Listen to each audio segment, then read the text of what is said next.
Nakatabing may sipon, may bakterya sa trap, may panlaban po siya. Ang problema lang si sibuyas, para maintindihan po, opinion ni Bait po gumagamit po kami sibuyas, nakasabit, hindi pinakakain.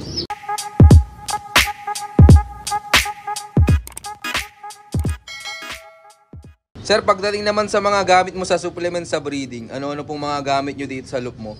Number one po, ang gamit po natin, puro natural. Dati po nagagamot tayo dalawa.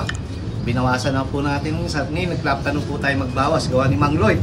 Shoutout Lloyd Caralde. Sumadotad. Ito po yung tulumi. Lang sa kalam. Tapos yung isa natin, meron tayong bago nito. Susubukan natin. Ito po isubok na subok na. Yung probiotics. Ito naman po ating susubukan. Ito po yung 5-in-1 ni ating kaibigan na tulumi. Pagpasensya tulumi talagang totoo naman kasi ayaw ko nga magsisinungaling, susubukan ko pa lang. Pero maraming salamat. Ang subok na subok dito yung suka ni tulumi. Masarap ang suka ni tulumi dito sa mga, sir, anong mo to? Boneless? Boneless dilis mga kalapatids. Boneless dilis, saka anong tawag yan? Pusit. Sino mo? Crispy pusit. Yun. Sarap Balik na. po tayo dito. Number 1, ito, mapa-flyer, mapa-breeder, mapa-inakay, mapa-stop. Victory lang sa kalam. Bro, manigo. Ayan. Ito parang ginagawa natin dito chewing gum. Kasi nga po, malaki na itutulong sa atin. Ito, Victor din, Gelling Wang, pero more on dito po ko. Ito po kabibili lang po natin. Ito saglit lang to sa dami ng ibon. Pero sabi ko nga po, kailangan po tayo magbigay ng supplement. Katulad nyo po, tatanungin kita, sir, nagba-vitamins ka ba? Opo, sir. Anong vitamins mo? Makatawan lupa mo, ha? Centrum. O, yun.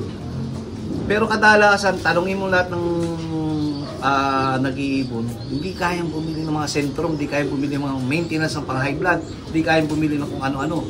Pero pagkakalapati, hindi pwedeng bibili. Oh. Tama po ba yun? Ganon tayo magmahal ko sa ibon. Pero yung katawan lupa natin, hindi natin todong pinagkakatutukan. Kaya nga sabi ko nga, madalas mag-out ng ibon si Bait para po sa pagtulong. Isang ibon ni Bait, mabilis ang bayaran yung ganito. Ibibili po natin ng amlodipine o losartan. Tama po ba? O kaya isang ibon ni Bait o dalawang ibon ni Bait, bibili po tayong pambibi, pinamimigay natin. Ngayon, yun po yung maintenance ng tao na hindi po nating binibigyan attention. Pero ito po, isa-isay na natin para may gabay. Monday, Baxidil. Ano po ba yung Baxidil? Antibacterial, anti-infective. Tama po yun. Maganda po yun. Kasi uminom yung ibon nyo sa alulod, may nakatabi sa opinion na po ni Bait saka sistema ni Bait. Pasensya po Sa akin po tama. Pahala po sa inyo kung tama o mali. Nakatabing may sipon, may bakterya sa trap, may panlaban po siya. Hindi na po, ibig sabihin, tablaman po siya, pwede po niya mapaglabanan. Yun yung importansya ng Baxidil Aquadox. Ba't natin Monday? Kasi Sunday pin loading o derby. Kailangan po natin mag-cleansing, flushing. Then Tuesday po, dati po nagbibigay po kami ng Aquadox. Pinalitan na natin.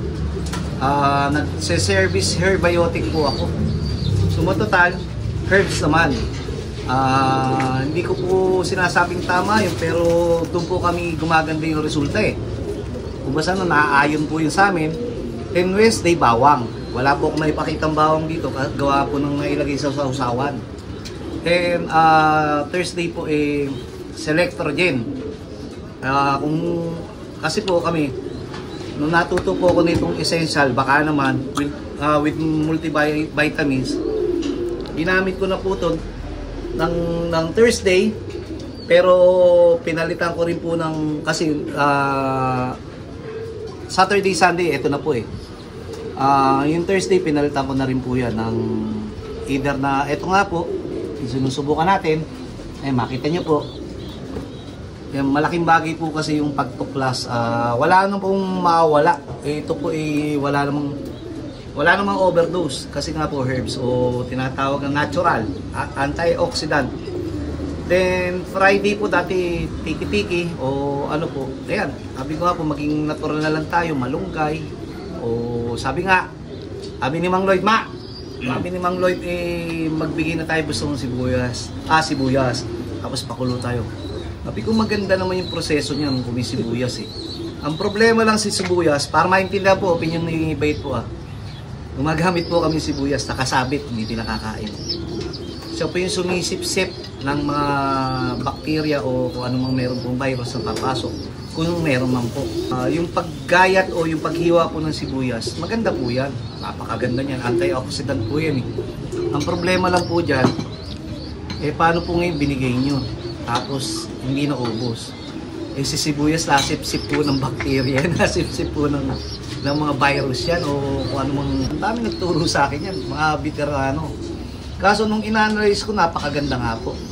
Minsan, pagka yung inuutos nyo lang po, ang sibuyas po, gagayat nyo, isasama sa patuka, ibabayin ka nyo ng cod liver oil. Ako, nagbabayin ka ng cod liver oil. Okay, kami, yung pala nakakalimutan ko. Saka lang, wiliang. Ay yung pinalit po namin na ano, hindi naman po siya yung palit talagang bukod po sa mga maintenance na to, meron po kaming pigeon power supply. Ayan po yan. Sabi ko nga, walang masama sa pagsubok. Yung pagsubok namin, naging maayos naman yung pagtuklas namin. Kasi lahat naman yan, ginawang produkto para makatulong. Hindi naman, isipin nyo po, yung produktong yan, hindi gagawin niya na para kumita lang. Siyempre, kung gusto nila kumita, pinag-aralan, talagang inaral, tapos experience, hindi po basta-basta bibitawan yan o hindi basta-basta ilalabas sa market kung hindi makakatulong. Kaya lahat po yan maayos. Tayo kaibigan po natin si William, tayo tiwala agad. Tapos kita mo naman yung resulta, taon-taon nandiyan po tayo. Yung nga lang po, sabi ko nga po sa inyo, kahit anong galing nyo, kahit kompleto po kayo dyan, minsan biruin po tayo ng tadhana, minsan biruin po tayo ng isang sakit lang. Kung ba sa COVID nga po naka-vaccine na tayo, inaabot po katulad po niyan, lahat ng mga boss bait, ano ba yung ibibigay natin vaccine? Ang dami kong natuklas dyan. Ang dami nating nasubukan. Maayos lahat. Ang problema, bakit inaabot pa rin? Baka pwedeng deliver ng gamot na bili natin, nainitan, na-expose sa araw, o ano, kahit anong husay ng gamot, kung mishandling, wala tayong magagawa. Di ba? Wala namang sisiyan, pero hindi natin kasi nakita kung ano yung meron sitwasyon O kaya, pagkabili natin, hindi naman kagad nilagay sa rep, live bacteria yan. Di ba? Tapos aabutin ng sakit. Okay, hindi naman kinento sa atin na pagbili mo yan, dapat may yelo. Kaya minsan, continuous learning, kailangan matuto tayo. Kung anong sumobra, ano yung pagkakamali, yung gamitin natin sa ating pag-iibon, yung magiging experience natin, yung magiging teacher natin. In short, ano pa ba pwede dyan sa pagsisimula? Maintenance nga. Saturday, Sunday, kailangan niya may electrolytes. Ito nga, ang tawag dito? Si Essential Multivitamins. Baka naman. Sumatotal kasi nag-breed ka man, naglilipad ka man, nagtotos ka man, o nagtuturo ka man, nai-stress yan. Kailangan palitan natin yung supplement nila sa katawan o yung nawawala na mineral sa katawan nila. Last factor na lang, yung mga side natin na pig mineral, grits, depende kayo kung anong araw nyo yung schedule. Ang importante, meron yan. Ganun po, hindi ko po sinasabing tama o maganda po yung aking sistema, pero dito po kami hiyang, kaya lagi yung sinasabi, walang magaling sa pag-iibon. Mamaya po ulit, ang sarap po talaga nito, lalo na pagka may tulo may suka.